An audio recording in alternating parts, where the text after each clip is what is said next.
por mbyllet pelegrinazhi 13 javor në kishën e Shnanot në Laç. Kremtimi kulmoi mbrëmjen e 12 qershorit, ku të shumt ishin besimtarët që e kaluan natën në lutje pranë mjediseve të kishës, në pritje të ditës së festës së Shnanot.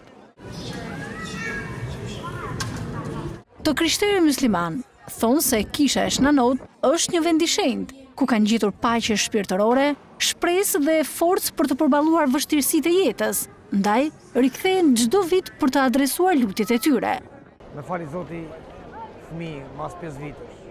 Besim të lartë, jo shumë të lartë. Më ka si shumë problem që veni shenjtë. Isha shumë e smur, vjetë dhe qaja, vetëm qaja.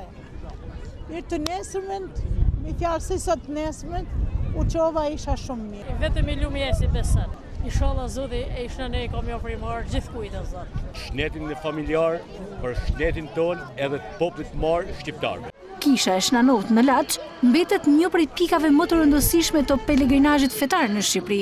Ritualet e shenjta nisin në mesin e muajit mars me të martën e parë të pelegrinazhit dhe përfundojnë më 13 qershor, ditën kur kremtohet festa e këtij shenjti.